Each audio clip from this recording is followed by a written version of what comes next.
Hello मेरे प्यारे बच्चों, क्या हाल चाल। बढ़िया सा। उम्मीद करता हूँ आप सभी लोग बहुत अच्छे होंगे। बच्चों, आप सब लोग की पढ़ाई भी बहुत अच्छी चल रही होगी। तो मेरे प्यारे रसगुल्लो, उसी पढ़ाई को और बेहतर बनाने के लिए मैं एक और शानदार क्लास लेकर के आया हूँ बच्चों। आज क्लास 12 में जो फिजिक्स अर्थात भौतिक विज्ञान के हम 10 महत्वपूर्ण क्वेश्चन लेकर के आए हैं। अगर इन 10 महत्वपूर्ण क्वेश्चन को आज बच्चों आप लोग देख लेते हैं तो आने वाला एग्जाम आपका जो 2025 होगा, वहां से आप लोग एग्जाम में जा करके बच्चों अच्छे नंबर क्या करेंगे, ला सकते हैं। तो बच्चों, आज की अगर बात करें तो हमारी जो क्लास होगी वो बिल्कुल कैप्सूल बैच की तरह होगी। बिल्कुल किसकी तरह, एक कैप्सूल क्लास की तरह होगी। इसमें अगर आपकी वीडियो आज आप लोग पूरा देखते हैं तो 100% बच्चों इसमें आने के सारे क्वेश्चन आपके बनते हैं एग्जाम में। क्योंकि ये ऐसे क्वेश्चन आज हम लोग लेकर के आए हैं जो हर साल बोर्ड परीक्षा में पूछे जाते हैं। अब की बार भी पूछेगा तो आप 70 में 70 नंबर आप बच्चों क्या करेंगे, लाने का 100% गारंटी कह सकते हैं। ठीक है, तो चलिए बच्चों स्टार्ट करेंगे क्लास की।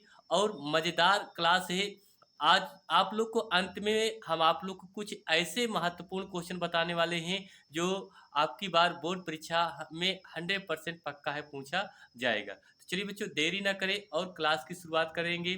सभी छात्रों से मैं निवेदन करूंगा, प्लीज़ वीडियो को ज़्यादा से ज़्यादा लोगों को शेयर कीजिए और लाइक कमेंट सब्सक्राइब जरूर कीजिए। चलिए क्लास शुरुआत करते हैं। तो बच्चों देखिए, पहला क्वेश्चन आपका लिखा है कि वैद्युत द्विध्रुव, क्या लिखा है बच्चों, वैद्युत द्विध्रुव को परिभाषित कीजिए। लिखा है क्वेश्चन बच्चों, वैद्युत द्विध्रुव को परिभाषित कीजिए तथा इसके द्विध्रुव आघूर्ण का सूत्र भी लिखिए। तथा इसके द्विध्रुव आघूर्ण का बच्चों क्या लिखना है, सूत्र भी लिखना है। बहुत ही important question, very very important question. ये आपके एग्जाम में 100% पूछा जाएगा और मैं गारंटी के साथ कह रहा हूँ कि ये क्वेश्चन जरूर आएगा। ठीक, तो चलिए क्लास की शुरुआत करेंगे और क्वेश्चन देखेंगे। बहुत मज़ेदार क्वेश्चन है, आप लोग ऐसे क्वेश्चन एक बार देख लेंगे तो मज़ा आ जाएगा। ठीक है, चलिए बच्चों देखते हैं। तो पहला क्वेश्चन आपका लिखा है कि वैद्युत द्विध्रुव को परिभाषित कीजिए तथा इसके द्विध्रुव आघूर्ण का सूत्र भी लिखना है। तो लिखेंगे क्या, इसका जो परिभाषा होती है हम देखिए लिखेंगे, दो बराबर परंतु, लिखेंगे दो बराबर, दो बराबर परंतु, परंतु विपरीत आवेशों को, विपरीत आवेशों, ठीक, आवेशों, आवेशों को अति सूक्ष्म, क्या लिखेंगे बच्चों, अति सूक्ष्म, अति सूक्ष्म, हाँ, अति सूक्ष्म दूरी पर रखने से, अति सूक्ष्म दूरी, दूरी पर रखने से, दूरी पर रखने से, रखने से से बना निकाय, बना निकाय, बना निकाय वैद्युत द्विध्रुव कहलाता है। वैद्युत द्विध्रुव, वैद्युत द्विध्रुव कहलाता है, कहलाता है। ठीक है बच्चों, ये आपकी वैद्युत द्विध्रुव की क्या है भैया, परिभाषा है। बिल्कुल बहुत सरल शब्दों में आपको हम बता रहे हैं, इतना आप बच्चों कर लेते हैं तो बिल्कुल आपके एग्जाम में आपको पूरा नंबर मिलेगा। मैं 100% गारंटी के साथ कह रहा हूँ। ठीक है, अगर इसकी द्विध्रुव आघूर्ण का सूत्र भी कह रहा है लिखना है। जैसे मैंने एक रेखा लिया, ये 2L अर्थात दो बराबर लंबाई का, एक पर प्लस क्यू आवेश और एक पर माइनस क्यू। ये देखिए आवेश समान है लेकिन ये एक पे प्लस है, एक पे क्या है, माइनस है। यही कह रहा है दो बराबर परंतु, ये दो बराबर है परंतु विपरीत आवेशों के अति सूक्ष्म दूरी पर रखने से बना निकाय वैद्युत द्विध्रुव कहलाता है। अगर यहाँ से सूत्र की बात करें बच्चों, द्विध्रुव आघूर्ण बराबर, लिखेंगे द्विध्रुव आघूर्ण, द्विध्रुव आघूर्ण, आघूर्ण बरा, द्विध्रुव, द्विध्रुव आघूर्ण, इसको भैया किससे लिखेंगे, पी से लिखेंगे। पी बराबर आपका सूत्र बन जाएगा क्यू गुणे टू एन, यही आपका क्या बन जाता है, सूत्र बन जाता है वैद्युत द्विध्रुव आघूर्ण का। इसका अगर बात करें मात्रक की बच्चों, तो इसका मात्रक बन जाता है कूलाम मीटर बन जाता है। क्या बन जाता है बच्चों, कूलाम मीटर। ठीक, कूलाम मीटर इसका मात्रक बन जाता है। क्लियर। तो ये पहला क्वेश्चन आपको जरूर समझ में आया होगा अच्छे तरीके से। नेक्स्ट अगला क्वेश्चन हम देखते हैं बच्चों। ठीक, अगला क्वेश्चन देखा जाए तो दूसरा क्वेश्चन भैया आपका लिखा है, संधारित्रों में प्रावैद्युत पदार्थ के उपयोग से धारिता क्यों बढ़ जाती है। ये भी क्वेश्चन आपका बहुत ही इंपॉर्टेंट क्वेश्चन। ठीक, ऐसे क्वेश्चन हर साल बोर्ड परीक्षा में पूछे जाते हैं। चलिए इसको भी देख लेते हैं जल्दी से। ठीक, कह रहा भैया संधारित्रों में परावैद्युत पदार्थ के उपयोग से धारिता क्यों बढ़ जाती है। तो इसका अगर हल की बात करें तो इसका हम उत्तर क्या लिखेंगे, परावैद्युत पदार्थ के, लिखेंगे बच्चों परा वैद्युत, ठीक, परावैद्युत पदार्थ के उपयोग से उपयोग से उपयोग से विभव घट जाता है। उपयोग से विभव घट जाता है। विभव क्या होता है बच्चों, घट जाता है। विभव धारिता के विभव विभव धारिता विभव धारिता के व्युत्क्रमानुपाती व्युत्क्रमानुपाती व्युत्क्रमानुपाती लिख सकते हैं, सी व्युत्क्रमानुपाती 1/v होता है। ये है आपका। अगर बच्चों इसका अगर हम बात करें, अतः लिखेंगे, अतः क्या लिखेंगे, धारिता बढ़ जाती है। धारिता बढ़ जाती है। धारिता क्या होती है भैया, बढ़ जाती है। ये आपका संधारित्र में प्रावैद्युत पदार्थ के उपयोग से धारिता क्यों बढ़ जाती है। क्लियर, ये क्वेश्चन नंबर दूसरा आपका कंप्लीट। चलिए क्वेश्चन नंबर तीसरा देखेंगे। क्वेश्चन नंबर तीसरा भैया लिखा है, व्हीटस्टोन सेतु संतुलन सिद्धांत की शर्त को लिखिए। ठीक है, अगर इसकी शर्त की बात कर रहा है भैया, ज्यादा इसमें नहीं लिखना है। इसका सूत्र क्या होता है, देखिए P/Q बराबर R अपान क्या होता है, S होता है। R अपान क्या होता है, यस होता है। यही इसका फार्मूला होता है। अगर बात करें भैया जहां अगर देखा जाए तो PQRS, P कामा Q कामा R कामा S,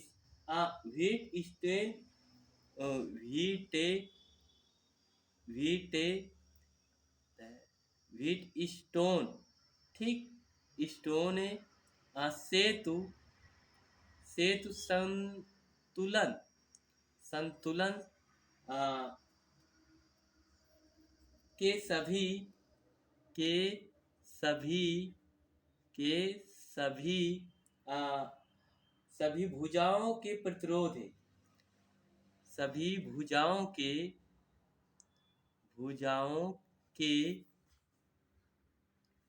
प्रतिरोध है। क्लियर, ये आपका हो गया। ठीक, तो व्हीटस्टोन सेतु संतुलन सिद्धांत की शर्त को लिखना था, P/Q बराबर R/S, जहां PQRS व्हीटस्टोन सेतु संतुलन के सभी भुजाओं के प्रतिरोध है भैया।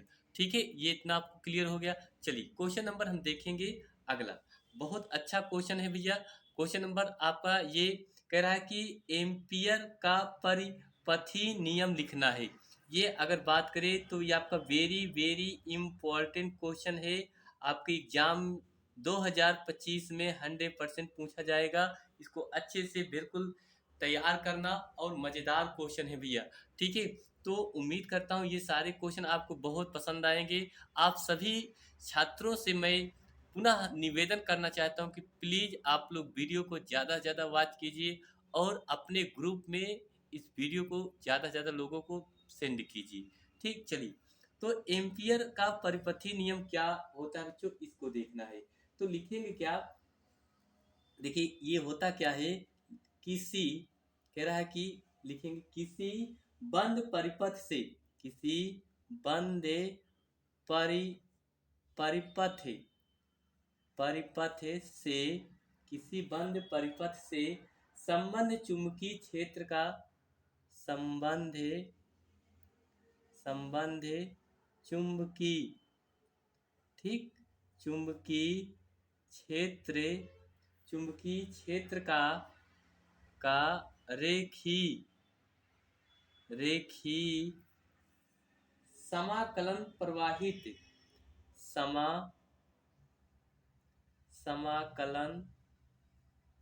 समाकलन प्रवाहित कुल धारा का, कुल धारा का कुल धारा का म्यू गुना, म्यू नाट गुना होता है। यही है भैया आपका एम्पियर का परिपथी नियम। तो बिल्कुल समझ में आया होगा अच्छे से। कह रहा कि किसी बंद परिपथ से संबंध चुंबकीय क्षेत्र का रेखीय समाकलन प्रवाहित कुल धारा का म्यू नाट गुना होता है। ठीक है, अगर इसका सूत्र की बात करें तो ये आपका है चुंबकीय क्षेत्र, चुंबकीय क्षेत्र चुंबकीय क्षेत्र की लंबाई का समाकलन बराबर होता है म्यू नाट आई। ये इसका क्या बनता है बच्चों, सूत्र बन जाता है। ठीक है, तो ये है आपका एम्पियर का परिपथी नियम।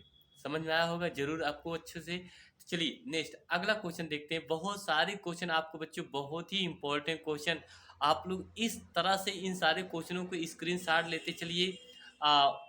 चलिए आगे देखते हैं जल्दी से। चलिए भाई देखिए, अगला प्रश्न है आपका, अनुचुंबकीय तथा लौह चुंबकीय पदार्थों में क्या मुख्य अंतर होता है। आपसे क्वेश्चन यही कह रहा है कि अनुचुंबकीय तथा लौह चुंबकीय पदार्थों में क्या अंतर होता है। तो जो अनुचुंबकीय और लौह चुंबकीय पदार्थों के बच्चे जो अंतर होते हैं वो आपके इस तरह होते हैं, जिसे कहा जाएगा कि बाह्य चुंबकीय क्षेत्र में, क्या लिखेंगे भैया, बाह्य चुंबकीय क्षेत्र में, बाह्य चुंबकीय क्षेत्र में, बाह्य चुंबकीय क्षेत्र में अनुचुंबकीय पदार्थ है,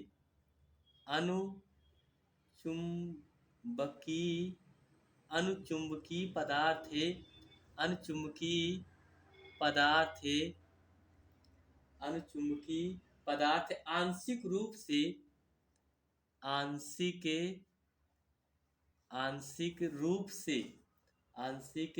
रूप से चुंबकीय होता है, चुंबकीय होता है। ठीक है भैया, इतना आपको समझ में जरूर आया होगा। अच्छा, जबकि लौह चुंबकीय पदार्थ है, आगे लिखेंगे, जबकि लौह चुंबकीय पदार्थ है, जबकि लौह चुंबकीय पदार्थ है, जबकि लौह चुंबकीय पदार्थ प्रबल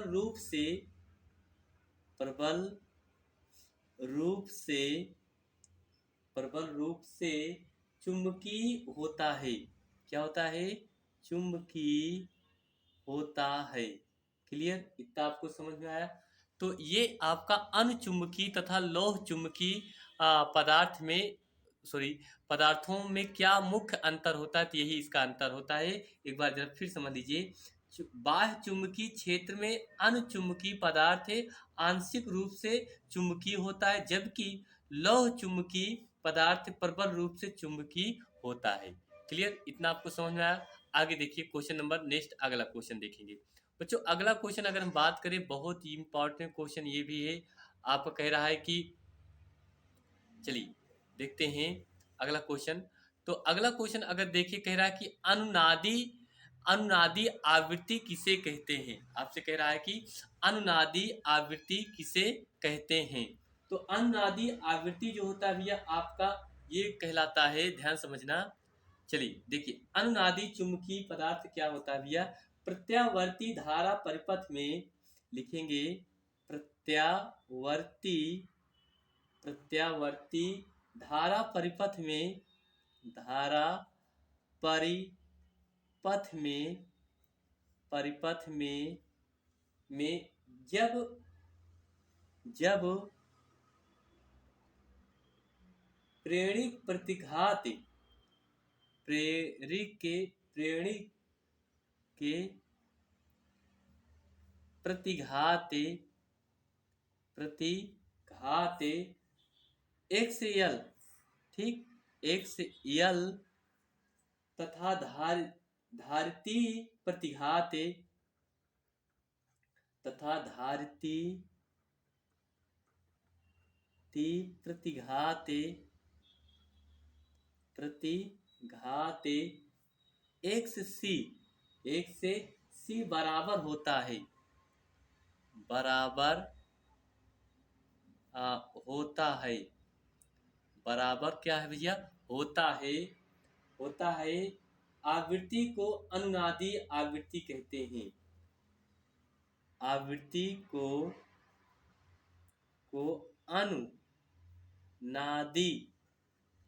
अनुनादी आवृत्ति कहते हैं, क्लियर? ये है। अगर इसका सूत्र की बात करें तो F बराबर होता है इसका 1/2 रूट में LC, क्या होता है? LC, ये इसका क्या बनता है भैया? फार्मूला बन जाता है। क्लियर? आपको समझ में आया होगा अच्छे से। देखिए आपसे कह रहा भैया, अनुनादी आवृत्ति किसे कहते हैं?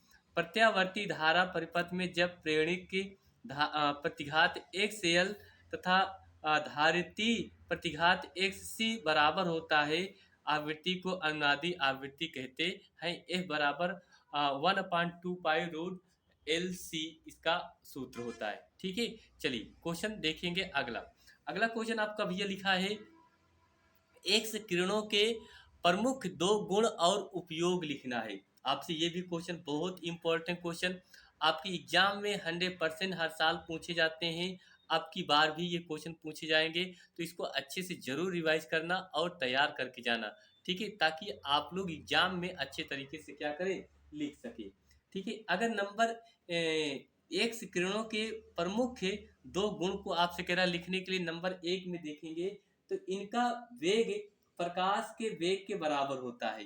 ठीक है भैया, इनका जो वेग होता है, इनका वेग प्रकाश के वेग के बराबर होता है। ये देखिए, तो एक्स किरणों की जो प्रमुख 2 गुण होते हैं, इनका वेग प्रकाश के वेग के क्या होता है बच्चों? बराबर होता है। आप पता होगा एक्स किरणों का उपयोग कहाँ होता है, इसको अभी हम बताने वाले हैं। ठीक है, बहुत ही इंपॉर्टेंट। अगला 2 नंबर अगर देखा जाए तो 2 नंबर में हम क्या लिखेंगे, ये वैद्युत तथा चुंबकीय क्षेत्र में विक्षेपित नहीं होते। कहा जाए कि ये वैद्युत तथा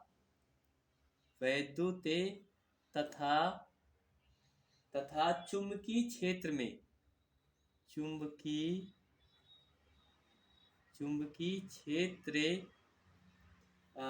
में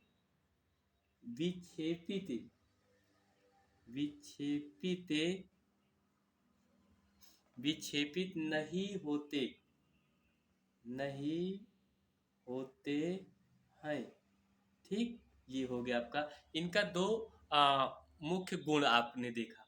अब अगर हम इसका उपयोग देखें भैया, क्या देखें उपयोग, इनका उपयोग कहाँ होता है, कैसे करते हैं, जरा इसको ध्यान समझना होगा। यहाँ हेडिंग बनाएंगे उपयोग। क्या हेडिंग बनाएंगे भैया? उपयोग। उपयोग में नंबर 1 क्या लिखेंगे, अंगूठे के निशान की पहचान करने में। अब देखिए, जैसे हमारा ये अंगूठा है ना, इसकी जो पहचान होती है किसके द्वारा होती है, तो एक्स किरणों की द्वारा होती है। यहाँ लिखेंगे अंगूठों या अंगूठे के निशान, ठीक है, निशान की पहचान, की पहचान करने में, ठीक, इसकी जो उपयोग होता है अंगूठों की के पहचान या निशान को पहचान करने में।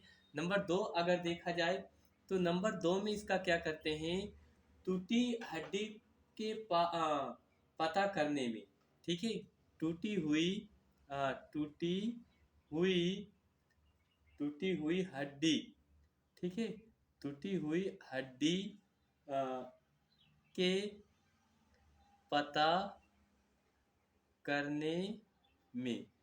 अब बच्चों ये देखिए, आपको पता होगा जब कोई भी व्यक्ति की किसी कोई कहीं की भी हड्डी टूटती है तो उसकी जो पहचान करने के लिए क्या करते हैं, आप एक्सरा कराते हैं।